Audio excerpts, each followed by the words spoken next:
Everyone has always wanted to be the goat. I mean, that's human. Everyone wants to be the greatest. But what I'm talking about here is a select group of people who have done what the mystics call a complete denial of self, a denial of everything a denial of the paradigms of what you call normal in your mind. So basically what you do is you switch yourself off completely and to find truth.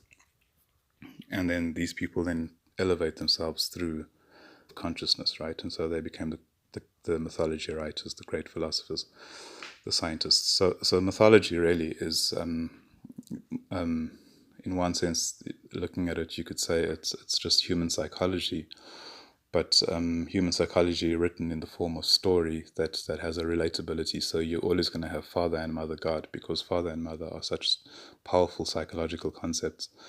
The sun is always going to be a god, because the sun is such a powerful object that you can't escape it. So whether you like it or not, you can't escape that the sun always existing within your conscious or subconscious mind, and the moon and the stars, etc., etc. So, people always say, well, Jesus was around, the Jesus story was around with Mithra, it was around with, even the Greeks had Attis and Asclepius and 12 disciples performing miracles, being a demigod, son of a god. There may even been a crucifixion in one of them, I'm not sure. The death and resurrection and elevation to Mount Olympus or to God, that sort of thing. If you read the Jesus story, of course, it's a much better story than all the rest, and it incorporates a whole lot of other things. So why is it that these people came along who could write quasi Jesus stories, right? And it's quite simple. I mean, there is only one brain. There's only one body. There's only one chemical. There are only 114 elements on the periodic table. So everything in the world is as it is. It's the same. So I can have an experience now through whatever means, and a person 1,000, 2,000, 3,000 years from now can have the exact same experience, because there's only one way that things are going to work. So a lot of people have predicted Jesus.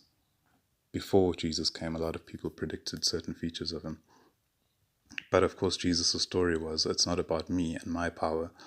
It's about God and denying yourself, and God being your father. And he was then the true shepherd. He was the only one of all these so-called shepherds who said that firstly it was about love. It was about giving your own life for those who are basically, in terms of relativity, you're a god and they ants. But he says he gives his life for the sheep. And then not only that, but he can give an immortality to those sheep, to those people who believe him. So there's a major difference. And so there's nobody, no human being who can be that goat, who can be the Jesus goat. Jesus is like the ultimate. He had the ultimate genetic profile, and still he denied it in order to receive the Spirit of God, and did something immensely greater than any other human can do, no matter how brilliant your genetic profile is. Right, so no one else can compare to that. Right, so but a whole lot of other people come along and have these genius ideas. So the main religion then, right, because like I say, all mythologies draw on some physical or psychological concept and create myth out of it, myth or story out of it, and people adhere to it because it speaks to something within them which they don't think about, but it's very powerful within them, like mother, father, child, birth, death, sun and moon, and such things. This is why in Christianity they had to invent, that they took the Bible and invented a Holy Trinity out of it. And strangely enough, you've got Christian and Protestant believing in Trinitarianism, because they say it's one God in three persons, and they had to represent that Trinity of Father, Mother, Child. They had to add Mary in there because of the importance of, at the time, how pagan people would only respond to religion if there was a mother god, a mother figure. So mythology is just psychology, basically. It's human psychology. So then when talking about goats who are not Jesus, I would say, and from what I know, Constantine was the goat, right? The greatest human of all time. And you can read about him in Daniel. He's described as a king having, depending on which interpretation you read, he has a fierce countenance and he understands dark mysteries, dark secrets. So this guy could understand prophecies, and he was a bit of a genius. So he created a system of Christianity where he realized Christianity, or a certain version, a syncretistic version of Christianity, was to become the perfect global religion, which nobody could deny because it speaks to very deep subconscious psychological concepts within people. So there's really nothing you can do about it. This is why I say religious people were the first scientists, or religion is the oldest science. So now in our world of technology, we can now create super gods. So at the mission, there's this god called Amun, right? I call him Amun. You can call him whatever you want, but it's not God, it's Amun. So they have this god called Amun, and he came and he created this revival there, making people afraid for their sins, and then making them feel happy when they confess their sins. They feel like they can fly, and even healing them and doing such things. But it's an angry sort of god. So but Amun, remember, is Amun-Ra, is the sun. So the sun of the sun, electromagnetic energy, is Aten. So Constantine thought of himself as Sol Invictus, the sun. But he combined his religion with Mithras, who is the god of electromagnetism.